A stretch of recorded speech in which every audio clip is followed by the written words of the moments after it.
I never imagined I'd be in this position, spilling the deeply personal story of my life to strangers on Reddit. But the events of the past week have left me shaken, furious, and, frankly, confused. I need an unbiased perspective because I'm starting to question everything. To give some background, I, 36 male, grew up with Jake, 36 male. Jake wasn't just my best friend. He was like a brother to me. We met in middle school, bonded over our love of comic books and video games, and became inseparable. From middle school to college, Jake and I were a team. We had each other's backs through everything. I truly believed we'd be in each other's lives forever. I guess I wasn't wrong, just not in the way I expected. About 10 years ago, Jake started dating Emma, 32 female. Emma was one of the kindest, smartest, and most beautiful women I'd ever met. I could see why Jake was head over heels for her. They seemed perfect together, always laughing, always supportive of each other. They were that couple you just knew were going to make it. When Jake proposed to Emma, I wasn't surprised in the slightest. Jake asked me to be his best man, and of course, I said yes. Helping Jake plan the wedding was exciting, and seeing how happy he and Emma were made me believe in love. But looking back, there were warning signs I missed. Once he called me late at night, rambling about how the wedding felt like a big step, or how he wasn't sure he was ready. I reassured him, telling him it was normal to feel anxious before a big life change. I wish I had asked more questions and pressed him harder back then. The wedding day arrived. It was a picture-perfect morning. Emma looked radiant in her dress, her smile lighting up the entire room. Guests were seated, the decorations were stunning, and the atmosphere buzzed with excitement. I remember standing at the altar, waiting for Jake to arrive so we could kick off the ceremony. But Jake never showed up. At first, I thought he was just running late or stuck in traffic. But as the seconds turned into minutes, the reality of the situation began to sink in. Jake wasn't coming. His phone was off, and no one could reach him. We were all panicking. Emma, her family, the guests, even me. I kept telling myself there had to be a good explanation. Maybe he'd gotten cold feet but would show up eventually. Maybe he'd been in an accident. But no, the truth was far worse. Hours later, we got a message, but not from Jake. It was a text from an unfamiliar number. Jake had run off with another woman, Sophie, someone he'd apparently been seeing behind Emma's back for months. He'd left Emma standing at the altar, humiliated in front of her family and friends, and disappeared without a trace. I was stunned. I couldn't comprehend how Jake, my best friend, could do something so cruel. This wasn't just impulsive or reckless. It was heartless. And Emma, she was shattered. She kept asking, why? What did I do wrong? There was no answer. Jake had destroyed her world without a second thought. The days that followed were a whirlwind of anger, confusion, and heartbreak. Emma went into a deep depression. Her family tried to support her, but they were just as blindsided as the rest of us. Meanwhile, Jake had vanished completely. No calls, no texts, no explanations. He had ghosted everyone. Then, 2 weeks later, Emma found out she was pregnant. She was understandably terrified, but also hopeful that maybe this news would bring Jake back to his senses. I still remember the tremble in her voice when she told me she had reached out to him, and then his parents after she didn't hear back from him. I guess his parents told him the news, so this coward contacted Emma finally, but not to apologize. He told her he wanted nothing to do with the baby. He said he wasn't ready to be a father, that this wasn't part of his plan, and even had the audacity to suggest she get rid of it. When Emma refused, he blocked her again. Just like that. He erased her and their unborn child from his life. When Emma told me, I saw red. I couldn't believe my best friend, the guy I had trusted and admired for so many years, could be such an irredeemable a-hole. He didn't just abandon Emma. He abandoned his child. I felt a deep sense of betrayal, not just for Emma, but for myself. How could I have been friends with someone capable of this? Emma was left to face everything alone. The pregnancy, the humiliation, the uncertainty. I couldn't stand by and watch her struggle. I started helping her in small ways, driving her to doctor's appointments, helping her set up a nursery, and just being there to listen. Over time, those small gestures turned into something deeper. Emma and I became close. At first, it was purely platonic, two people leaning on each other in a time of crisis. But as months passed, our bond grew stronger. I fell in love with her, and to my surprise, she felt the same way. I was terrified of what people might think, but when I looked at Emma, I knew I couldn't walk away. She had been abandoned and betrayed, and I wanted to be the person who never let her down. When her son, Liam, 9 male, was born, I was there in the delivery room. I held him in my arms and made a silent promise to love and protect him as if he were my own. A couple of years later, Emma and I got married and we became a family. Raising Liam has been the greatest joy of my life. He's my son in every way that matters. I've never seen him as Jake's kid. He's simply my son, Liam. We've been honest with Liam about his biological father, but he rarely mentions him as he has me and sees me as his real father. Fast forward to last week. Jake came back to town. After nearly a decade of radio silence, he showed up out of the blue, claiming he wanted to reconnect. I was skeptical but willing to hear him out. Maybe he had changed. Maybe he wanted to apologize. But no, Jake wasn't here to make amends. He was here to accuse me of betrayal. Jake found out through mutual friends that I had married Emma and raised Liam. He showed up at my house unannounced and started yelling at me. He called me a backstabber and accused me of stealing his family. He said I had no right to marry Emma or raise his son. I was stunned by his audacity. This was the same man who abandoned Emma, told her to get an A, and blocked her when she needed him most. And now he was angry at me for stepping up? Jake demanded to see Liam, claiming he wanted to be a father. I told him to get lost. He had 9 years to step up, and he didn't. I wasn't about to let him waltz back into Liam's life and play the victim. When he threatened to take legal action for custody, I snapped. I told him if he wanted to play that game, I'd see him in court, but not for custody. We will sue him for 9 years of unpaid child support. That shut him up pretty quickly. He stormed out, but not before calling me a backstabbing a-hole. Since then, some mutual friends have chimed in, saying I overstepped by marrying Emma and raising Liam. They argue that Jake was going through a rough time back then, and that I should have been more understanding. But I don't buy it. Being stressed doesn't justify abandoning your pregnant fiance and refusing to take responsibility for your child. Emma is fully on my side, and so is her family. As far as we're concerned, Jake made his choice years ago. But the backlash from some of our friends has made me question myself. Did I overstep by marrying Emma? Should I have stayed out of it? Or was I just doing what any decent person would do in the face of Jake's cruelty? OP is not just the a-hole. He is a damn hero. Jake abandoned Emma at her most vulnerable moment and then doubled down his cruelty by blocking her after she told him she was pregnant. He made it crystal clear he wanted no part in their lives, and OP stepped up where he utterly failed. OP didn't steal his family. He threw them away, and OP built a life with the people he discarded. Now he shows up 9 years later, expecting to play daddy? Absolutely not. He doesn't get to rewrite history or demand a role in Liam's life when he hasn't done a single thing to earn it. If he were serious about being a father, he would have reached out years ago, not stormed into OP's house yelling about betrayal. His ego is hurt because he's realizing how much better OP has done without him. Wow, this story gave me chills. OP, I don't think you realize just how incredible you've been throughout this entire situation. You went above and beyond for Emma and Liam, not out of obligation, but because you genuinely cared. That kind of selflessness isn't something you see every day. As for Jake, he's projecting. Deep down, he knows he's the one who abandoned his family and betrayed you, not the other way around. His "you stole my family" nonsense is a weak attempt to shift the blame for his own terrible decisions. The fact that he thought he could waltz back in after 9 years and make demands is laughable. Not the a-hole. And let's talk about these so-called friends who think you overstepped. Are they serious? Jake abandoned his pregnant fiancée after cheating on her, told her to get an A, and blocked her when she refused. What exactly were you supposed to do? Leave Emma and Liam to fend for themselves out of loyalty to a man who clearly has no concept of loyalty himself? Let's call this what it is. Jake is embarrassed. He's back in town, sees the life you've built, and realizes he's the loser in the story. You've got a beautiful family, a loving wife, and a son who adores you. Meanwhile, he's probably burned every bridge he's ever crossed. His bruised ego doesn't make you the bad guy. Your friends defending Jake need to take a hard look at their priorities.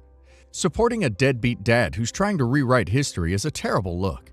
Block them, focus on your family, and let Jake crawl back under whatever rock he came from. You did the right thing, OP. Don't let anyone convince you otherwise. I won't make this long. I, 28 female, had a party to celebrate my husband's, 28 male, birthday 2 weeks ago. My half-sisters, 18 female and 19 female, were invited, as was my mom. During the party, my half-sisters went on a rant at my mom for being a terrible friend in person to their mom, who died several years ago. Their mom was the affair partner of our father. She was also supposed to be my mom's best friend. My mom hated her and my dad for what they did, and refused to have anything to do with them or my half-sisters. She always told me I did not have to hate them for her, but that I had to understand she would never be their family. My half-sister's mother got sick several years ago. She tried to make up with my mom, but my mom would not go and see her and apparently died torn up about it, and many of her family believe she died faster because she wanted to see mom again. They had grown up together and known each other from the age of 2, and they believe she truly regretted hurting my mom. A lot of anger was aimed at my mom for this. I always told my half-sisters not to drag me into that mess, and that I would not stand for them insulting her around me. They were good about that, until the party. I also found out they had sort of planned to gang up on her and make a public scene, because they said they had been waiting to say that stuff to her. I was furious. I told them to leave. They asked how I could make them leave over her, that their mom. I told them I did not care about their mother, and their mother was not more important to me than my own. I told them they were no longer welcome. They argued back, but were escorted out. They tried to call me several times since. I've not answered. They've sent texts saying I'm an a-hole, and how could I abandon them like this and treat them so terribly? Am I the a-hole? Not the a-hole. They deliberately caused the situation with the mistaken belief that your mom should have continued being besties with her husband's affair partner. That's definitely not even a little bit okay. I'm not sure how you've abandoned them just because you don't need to listen to their BS. You seem quite reasonable to me. Went on a rant at my mom for being a terrible friend in person to their mom. Excuse me? Projection much? Who effing cares that your dad's affair partner tried to make up before she died with the childhood friend she betrayed? Your mom was under no obligation to relieve her ex-friend's burden or justifiable guilt, and your half-sisters and their family can stuff it. All of them can live or die with the consequences of their actions, including their rotten behavior at your party. Not the a-hole. Not the a-hole. It's unfortunate, but your mother had every right to erect boundaries against someone who betrayed her. Really the worst kind of betrayal. She did not owe it to her former best friend, betrayer, to forgive her. She was generous to you to say she did not object to your having a relationship with your half-sisters. Your half-sisters were out of line.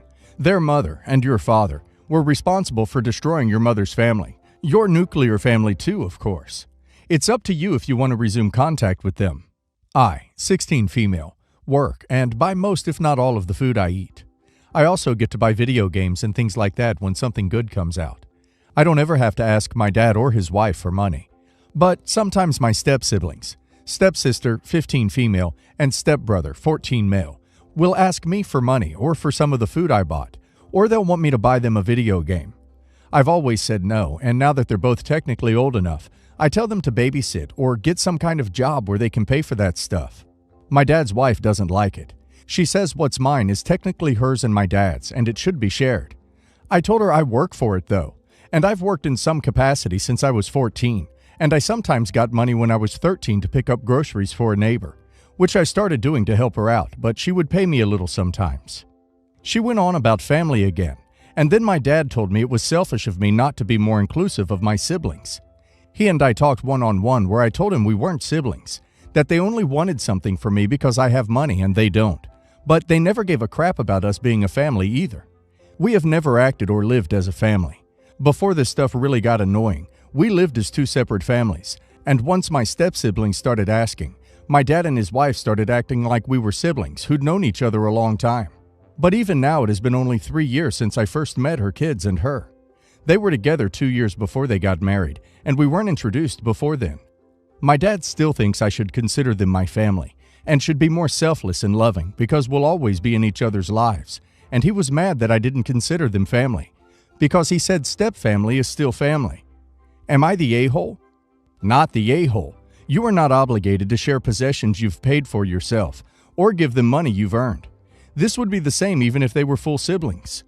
If your stepmom and dad don't want them to earn their own money, they should be the ones to buy them what they want. Not the a-hole. Whether stepfamilies are immediately families or not is a whole different debate. But you absolutely should not be expected to spend your hard-earned money or share your personal belongings with anyone, full-blood siblings included. Not the a-hole.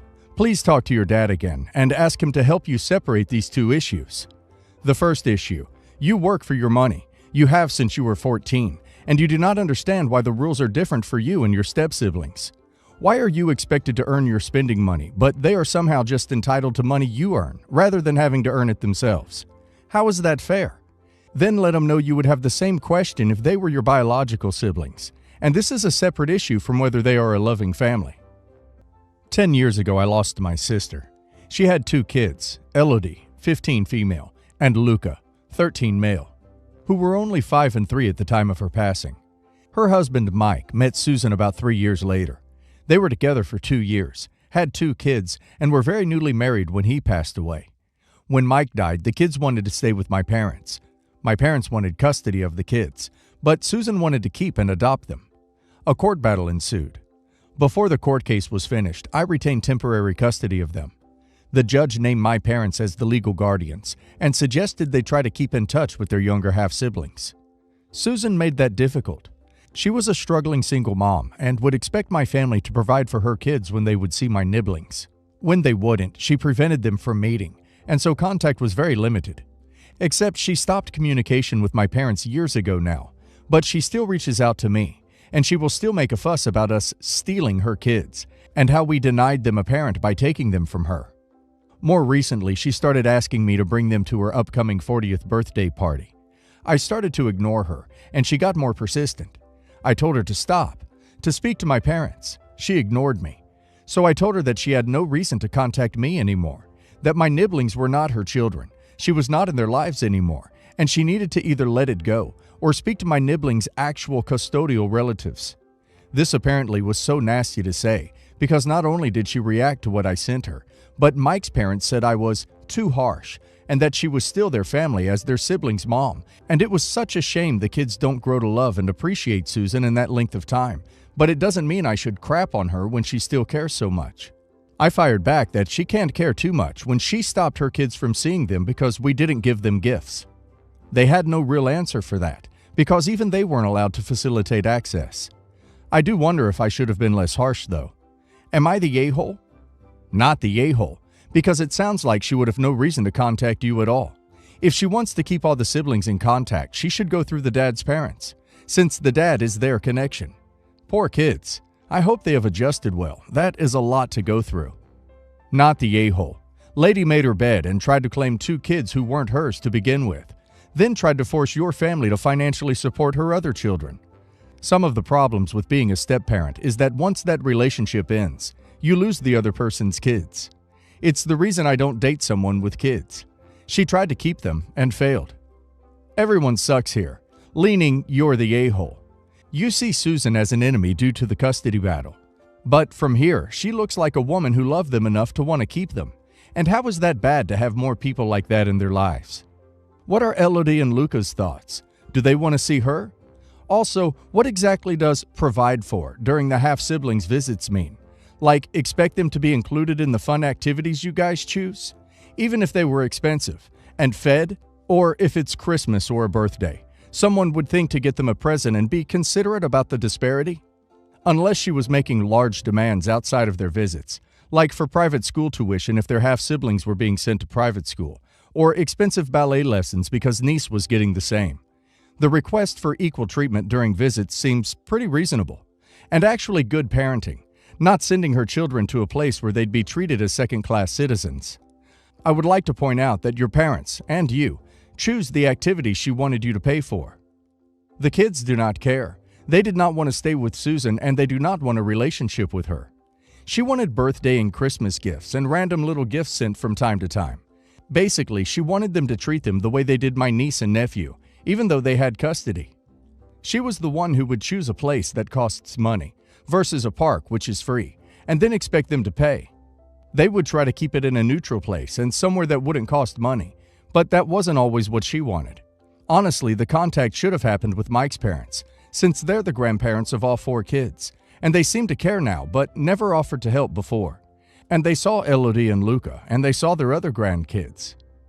My step-siblings and I had very different families.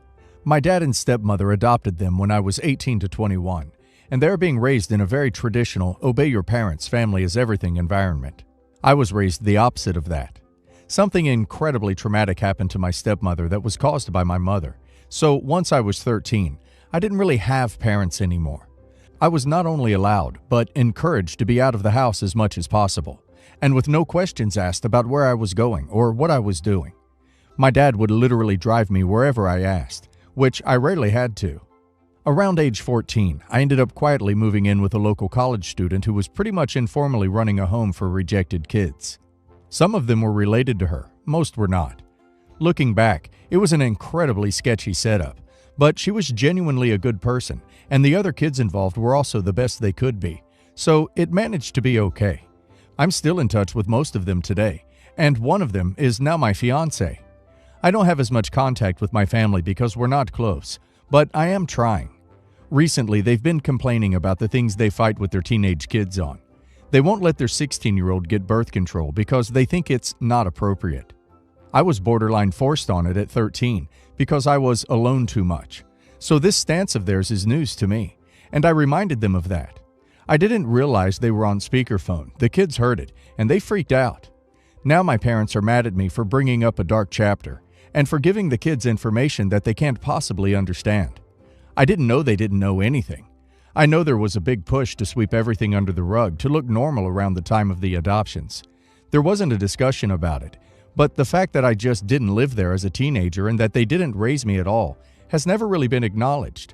But not that nobody should ever know anything. Now my step-siblings want to know the truth of our parents. My parents are blowing up my phone for dredging up the past. I don't think I did anything wrong, but this is also making this a really sticky situation for everyone involved, and that might be. Not the a-hole. They were the neglectful parents here. If they cannot handle even hearing the truth now, that's on them, especially as you were the one who had to live it. Your parents disgust me for the way they neglected you growing up. I have zero sympathy for them whatsoever. You are a much better person than I am to be able to forgive them and give them a second chance like you have. Not the a-hole. It honestly seems like your parents would rather blame you for their problems and pretend they weren't crappy parents to you than really look at themselves and admit their own faults. They are also a-holes for not allowing their other children to be on birth control. If she wants to have S, she's going to do it anyways. It doesn't matter if they approve or not. They should feel lucky she's asking to get on birth control first, rather than blindside them with a teen pregnancy. Not the a-hole. Their failures as parents are not your problem, nor should it be swept under the rug and hidden, as regardless of the circumstances, they are failures. Their inability to accept responsibility for their actions is not your problem, nor are you expected to lie to your half-siblings to protect their image. They failed you, period. And they failed to tell you that they were listening is also their failure. Remind them that they can look up the dictionary definition of self-accountability and maybe stop failing you for a change. So, a little backstory. Back in the early 2000s, I had just enlisted for the military. I went off to boot camp, and while I was gone, I told my younger brother, don't mess with my vehicles while I'm gone. Well, he didn't listen, so after boot camp, I found out he crashed my car. He had gotten it repaired by the time I came back. However, the starter wasn't working. He said he knows what to do and took me on a ride. Well, turns out, the kid learned how to break into cars. He found a car and proceeded to get into it, pop the hood, and remove the part that was needed. My dumbass, seeing an opportunity, decided to check the trunk and liberated a few items. Long story short, cops caught up to us and I threw my brother under the bus. He took the rap while I continued with my service. He is upset that I threw him under the bus. We make up over the years and decided to buy him a motorcycle that he wanted, and we seem to have a good relationship. He would have relationship issues, work issues, whatever, and he would call and we'd chat, and I would try to help guide him. Last year, his business was struggling and he called crying. I asked him how much he needed to borrow. He said $20K. I said okay, but with this money, I will be checking in on you every week to make sure you're doing okay. We agreed. I checked in with him every week for a little over a month. Then he would stop picking up my calls and ignore my text. I left him alone, figuring he just needed space. Month goes by, no word. He finally reached out and says everything is better now. I asked him when he is able to return the money, and he said I can forget about it. It's payback for when I ruined his life 20 years ago. Am I the a-hole for pursuing the debt? My mom doesn't want to be involved because I mentioned suing him, but I know that will completely end the relationship, but I kind of don't care. My thoughts are, yeah, there was an incident 20 years ago. We worked past that. He asked for help, I helped him. Just this Thanksgiving we saw each other and I mentioned about the money that was owed. He got heated. I said I just want my money back. He wrote a check and threatened to shoot me the next time he saw me. Well, the check was stopped a few days later and reversed out of my account. What are everyone's thoughts? Everyone sucks here. Don't act like you're completely innocent in all of this. You are both at fault and you know it.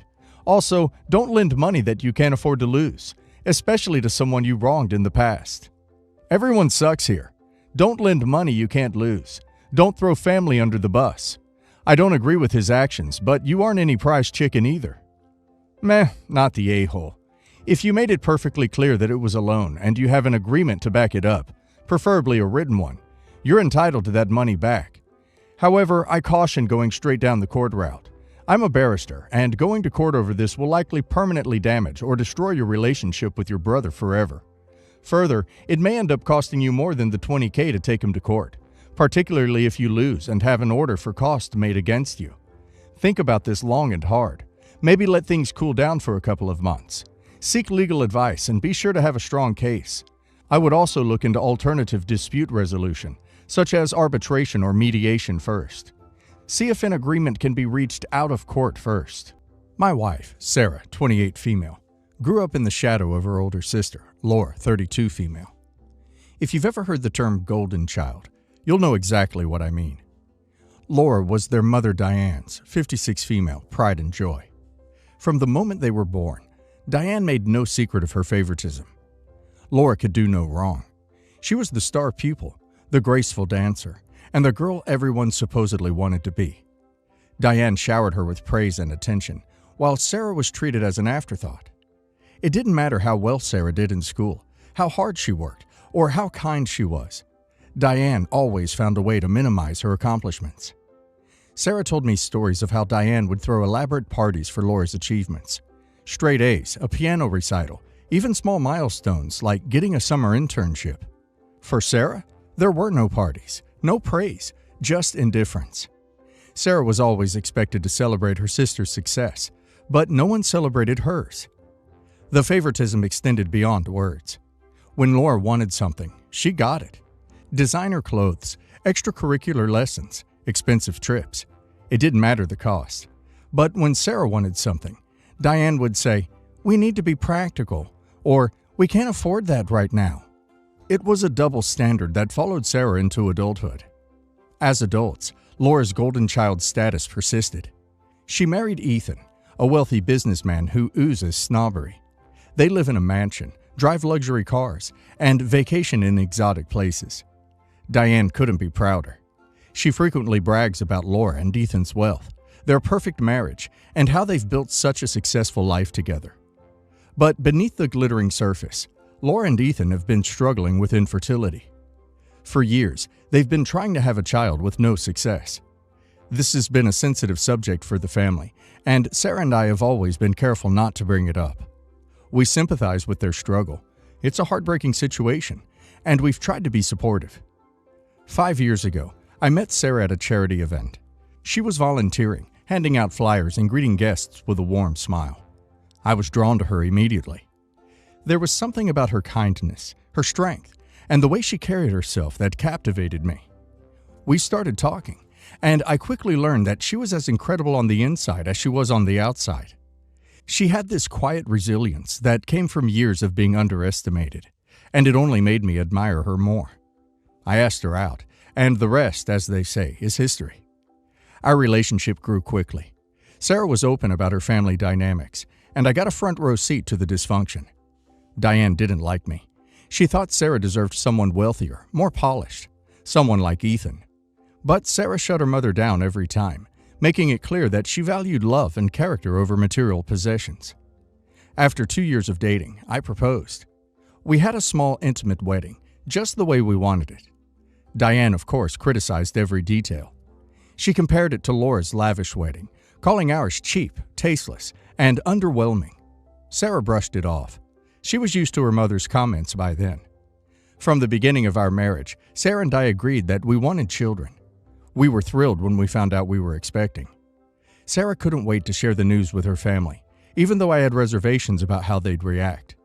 She wanted to announce it at a family dinner, hoping it would bring some joy to the table. The dinner started normally enough, with Laura and Ethan dominating the conversation as usual. They were bragging about a recent trip to Italy and the renovations they were planning for their already massive home. Diane hung on their every word, nodding and exclaiming how proud she was. After the main course, Sarah smiled and said, "We have some exciting news. We're expecting a baby." For a moment, there was silence. I thought maybe they were processing the news. But then Diane's face twisted into anger. She stood up and said, "How could you do this, Sarah?" Sarah looked confused. "What do you mean, Mom?" Diane launched into a tirade. She accused Sarah of being selfish, insensitive, and spiteful. She claimed Sarah had gotten pregnant on purpose, to rub it in Laura's face and make her feel bad about her infertility. "You've always been jealous of your sister," Diane said, her voice shaking with rage. "I can't believe you'd stoop this low." I couldn't believe what I was hearing.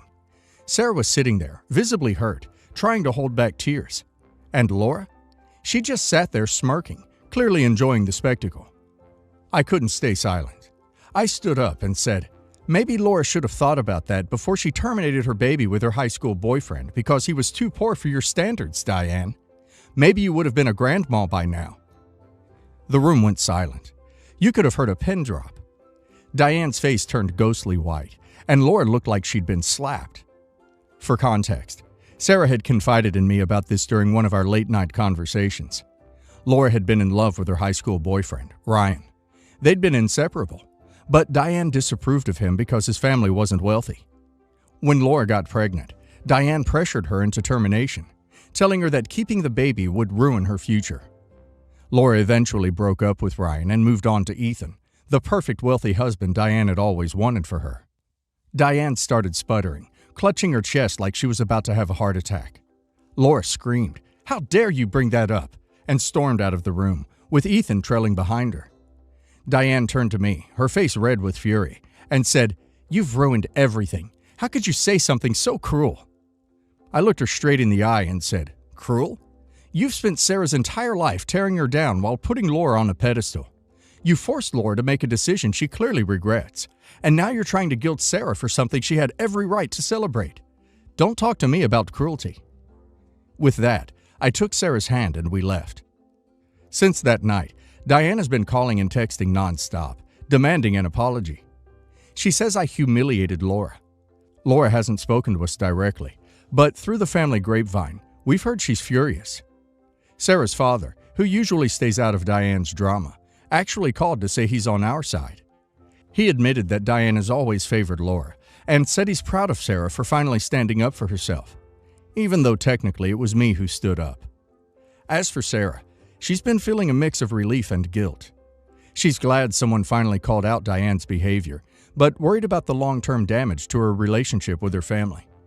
I told her we don't need toxic people like Diane and Laura in our lives, but it's hard for Sarah to let go completely. I'll admit, bringing up Laura's past wasn't my finest moment, but seeing my wife attacked like that, after everything she's endured, pushed me over the edge. Was I wrong to defend her the way I did? Or should I have handled the situation differently? OP's wife has spent her entire life being treated like an afterthought while her sister basked in the glow of favoritism. Diane has created and perpetuated this toxic dynamic, and Laura has happily gone along with it because it benefited her. OP and Sarah have every right to get pregnant and announce their pregnancy and celebrate their growing family. The fact that Diane twisted it into some kind of attack on Laura is just unhinged. As for Laura, her smugness at the dinner proves she enjoys the power she holds in this messed up family dynamic. OP is not the a-hole for calling out the truth. Diane and Laura's past decisions are not OP's wife's responsibility, and they don't get to weaponize their insecurities to ruin OP's and his wife's joy. OP did what any decent partner would do, stood up for his wife. Good on OP for having her back. And now let's hear the community's opinion. This broke my heart for Sarah. Growing up in an environment where you're constantly second best can leave scars that never fully heal. The fact that she still wanted to share such a joyful moment with her family, despite everything, speaks volumes about her character. And then Diane took that beautiful moment and turned it into an attack. How dare she accuse Sarah of getting pregnant to upset Laura? Pregnancy isn't some petty competition. It's a deeply personal and life-changing experience. You're absolutely not the a-hole for standing up for your wife, even if your delivery was a bit harsh. Sometimes, toxic people need a taste of their own medicine to understand the pain they've caused. You're protecting Sarah and your future child, and that's exactly what a partner should do. Not the a-hole. Let's break this down. 1. Diane has spent decades emotionally neglecting Sarah in favor of Laura. 2. Laura made choices in her past, pressured or not, that have nothing to do with Sarah. 3. Diane somehow twisted your pregnancy announcement into a personal attack on Laura. Diane and Laura have no one to blame but themselves for the mess they've created. Diane pressured Laura into a decision she regrets, and now she's projecting her guilt onto Sarah. Laura's infertility is tragic, but it doesn't give her or Diane the right to ruin Sarah's joy. You didn't ruin anything. Diane and Laura did. Good for you for standing up to them. Your wife and child deserve a family that celebrates them, not one that tears them down. Not the a-hole, but I have a feeling this isn't the end of the drama. Diane seems like the type to escalate, especially since you challenged her authority in such a public way. My advice, set boundaries now, because things will only get messier once the baby is born. If Diane and Laura can't respect you or Sarah, you need to distance yourselves. Your child doesn't need to grow up around the same toxic favoritism Sarah endured. And honestly, you're a rock star for standing up for your wife.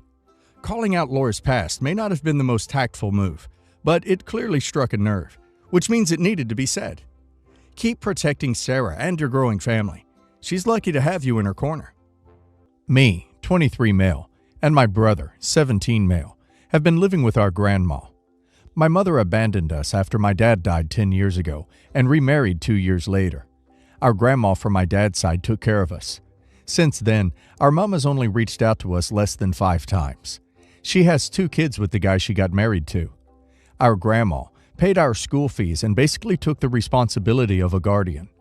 I, of course, went to college and finished my education and have a decent paying job. I have my own apartment where I live with my brother. Last week, my mother reached out to us. I don't know how she knew my address. Maybe my grandma told her. But she came to my apartment. Well, it was good to catch up, but she seemed sad, like something was on her mind. So she told me that her daughter had been diagnosed with a cervical cancer, and they were tight on budget and needed some money to cover her medical fee. I kindly refused. She started begging me to help, saying that she is my stepsister and I am obligated to help. I told her that she never gave a damn about us for about 10 years. She got mad and left. She told everyone that I refused to help my own mother, and now her family and even strangers are attacking me for refusing to help my stepsister. I know it's not my stepsister's fault, but I don't know how I'm obligated to help her. So guys, am I the a-hole here? Not the a-hole. I'm sorry about your mom. She really sucks. I think you have no more obligation to help her than you would a stranger. Maybe less if she abandoned you. If she really felt bad about what she did, or changed, she wouldn't have set her family and friends after you. Next time someone says something, just look confused and say, "You know she abandoned us when we were kids after our dad died. We're not really family anymore after that." Not the a-hole. Tell her she can use the money she saved after abandoning you and your sibling. And to those people in your life who are coming to you and telling you she's your mother, etc., etc., simply reply, she stopped being that the day she abandoned me when I was X years old. She didn't care about being my mother then when I was a child and needed a mother, and I don't care now. Not the a-hole. That is not your child and is therefore not your responsibility. The only reason your mom came to see you was to obtain money from you. Do not let someone like that into your life, especially if she condones people attacking you. They don't even know the whole situation. I am a bit stunned why a child under the age of 10 would get checked for cervical cancer. Back in my days, a girl didn't go to the OBGYN until around 12 or 13 years old. Maybe times changed that much in the past 20 years, but it strikes me as invasive to such a young kid. Be that as it may, Not the a-hole. My fiance, 26 female, and I, 30 male, live in an apartment. We both work. My fiance helps her dad by sending him money every month. I send money too, and we also cook meals and send them to him. My fiance's dad has a spare key. I noticed he never really visits, just shows up when we're not home, borrows stuff like microwave, TV screen, mixer, vacuum cleaner, etc., and says he'll return it, but he never returned anything. I heard he's been struggling with rent and money. I tried to get the stuff back, but he admitted he sold them to pay for debts. His wife passed away last year, leaving medical debts for him to pay. I had so much patience and understanding. Until yesterday, when I found out that my late wife's ring was missing. It's worth a lot. I have it since she passed away in 2017. I asked my fiance's dad if he showed up yesterday, and he said no. I asked him if he took the ring, and he denied. My fiance said I was out of line to hint her dad would do anything like that.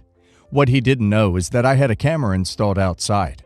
I was getting sick of him stomping over boundaries and giving me excuses, and my fiance tolerates his behavior by saying he's struggling. I showed him the video, and after arguing, he admitted he took it but swore up and down saying he didn't have intentions to take it, but felt tempted and now regrets it. I told him it was all right since he admitted to his mistake, and all he had to do was give me back the ring. But he said he pawned it and spent the money on more debts. I ducking lost it. I yelled at him and told him he needed to deal with his own mess and shouldn't have took something that had Monterey and sentimental value, then tell me to ducking live with it just because he's struggling. I told him I'd seriously take him to court and sue him over this. My fiance looked shocked and took it as in my late wife was more important to me than her and her family. She started crying, telling me I'm free to sue him, but I should be understanding of this situation, and he's just acting out of grief and dealing with so much. Basically guilt-tripping and shaming on her family's part. I insisted, and I'm sticking to what I said. If I don't get the ring back, I'm taking him to court. My own parents are telling me to stop it, saying that will damage my relationship with him and the family, and suggested he pay me when he has money. I didn't listen. I just got the key from him and refused to argue about it anymore. I would have immediately gone to get the ring back myself, but he refused to tell me anything, which is why I said I'd resort to court. Not the a-hole. You should have changed the locks when he first started stealing stuff. He probably won't have the money if you sue him, so that might be pointless. You could file a police report, but that's an even more nuclear option. Can you ask him which pawn shop he sold it to? Maybe they still have it. Oh, not the a-hole. File a police report and find out where it was pawned. Get it back. You provide proof it's yours and it was stolen. They have to give it back to you. Then press charges against him and kick out the fiancé because she will keep enabling his moochy klepto butt. Not the a-hole. Report it stolen. Perhaps with that you can go to the pawn shop and get it back. I don't think the pawn shop owner will have much interest in dealing with the police and so on. And, I'm sorry, but I think you should reconsider marrying her. While we can all understand she wants to help her dad, her not telling him explicitly how wrong it is that he steals from you is a big red flag. So, 3 years ago, my sister inherited my great-uncle's house. The house itself was shabby, and the property tax is $300, as well as utilities, which are in her name and I'll get to. So, she has been living with her daughter and her 3 grandchildren in a property better suited for them, as this one is a 2-bedroom and pretty small. She practically begged me to move into it 3 years ago, with the promise that everything would go under my name, because she doesn't want to deal with it. At the time, I had a newborn and was living with my ex-boyfriend and his mom, so the situation was more ideal, so I took the offer. When I first moved in, the house was a wreck. I didn't have too much money to get things fixed because I was still on maternity leave, but I paid to repipe the kitchen sink. Then, after 6 months, when I was financially stable, I paid to rewire the house because the electric was bad. Fast forward 6 months after that. My cousin's house was foreclosed on, so my sister invited her to live with me. She didn't ask, she just told me. I was fine with it, but I felt slighted since technically the home was now mine, and she should have asked first. Then last year, my brother, who is an addict, was homeless and called my sister knowing about the house and asked if he could stay a night. Me and my brother do not get along, so of course I was pissed. My sister pulled a "this is my house and he is family" move, and since then has been pulling similar moves. So my brother ended up moving in his girlfriend, and then disappearing on his bills that he split among the three of us living in the house. I told my sister it was her responsibility to pay them since she allowed him there and he was her guest. Of course, I ended up paying it. So after that happens, we have a leak in the upstairs bathroom. Apparently, it has been leaking for years. So I pay to get that fixed, but get it in writing that upon moving, my sister will pay me back in full. This is upwards of $6,000, and she agrees, saying that she would never ask me to move. So fast forward to this week. My sister's home is so bad that her landlord is going to be kicking them out soon, once the virus eviction is over. And she is asking me and my cousin to be out in 2 months so that she and her family can move into the house. I replied that's fine. If she could pay me the money that I've put into the house, then I could afford to move. I live in HI, and it is super expensive, especially on short notice to move anywhere. She texted she doesn't feel like that's going to be doable, and she will pay me in years to come.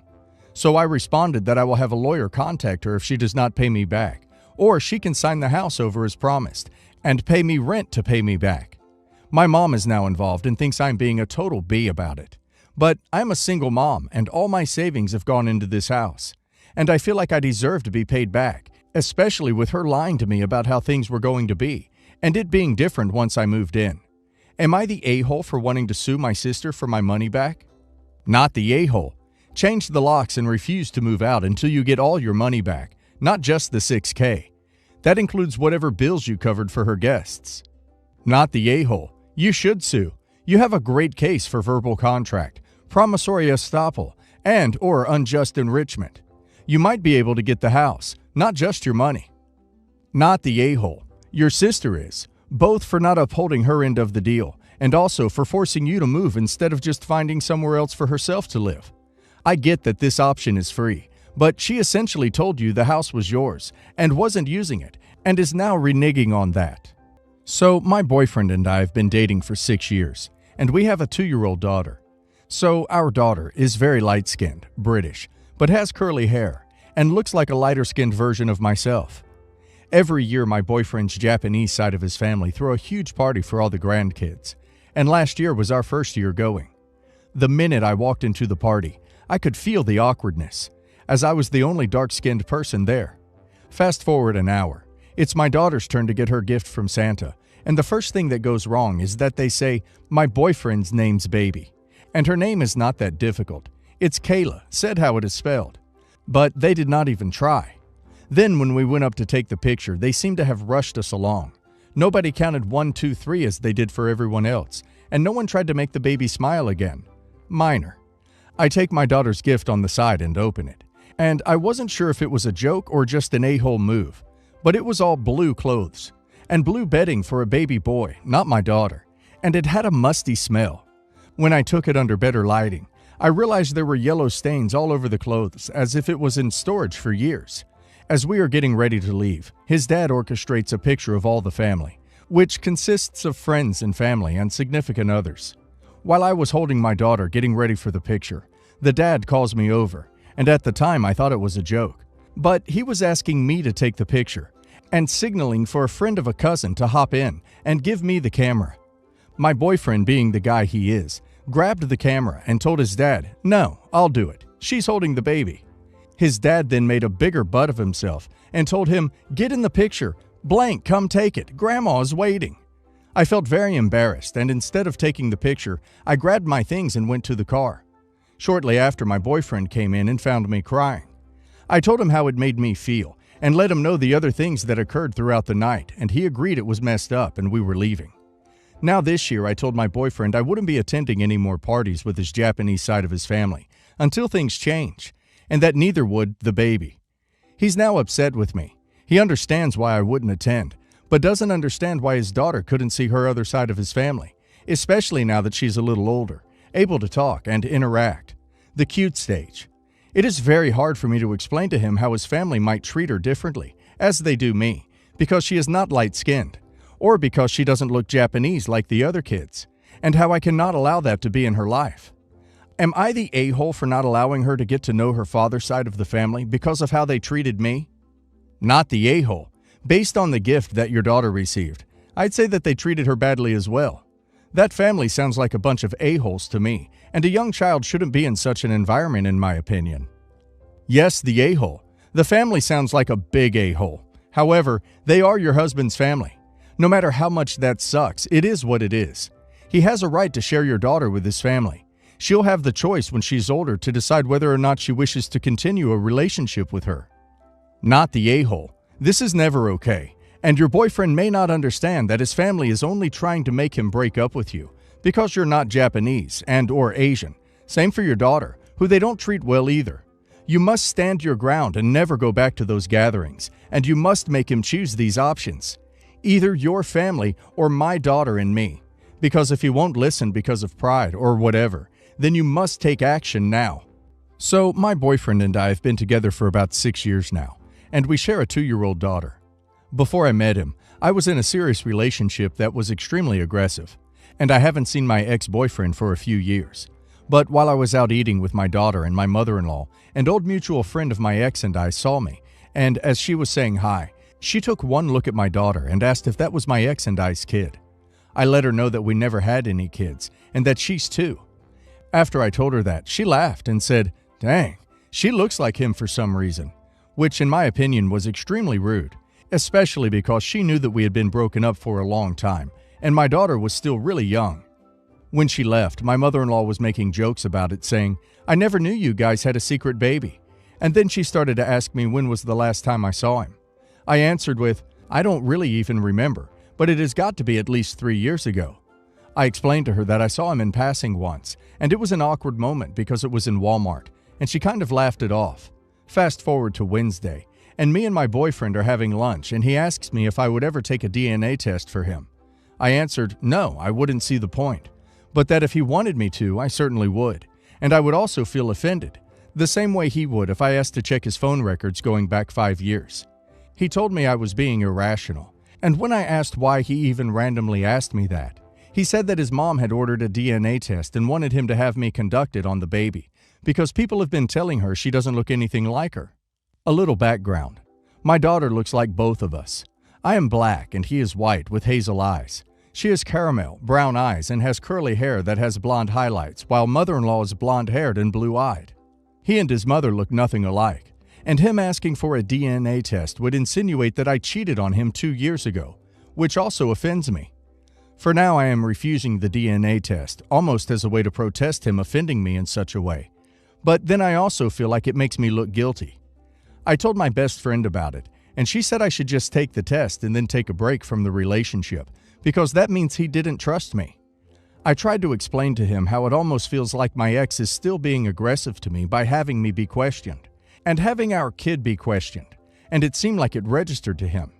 We curbed the discussion after I explained that to him, but now his mom is texting me about it saying she spent so much money on the test and she needs to know for her own sanity, which is making me upset again.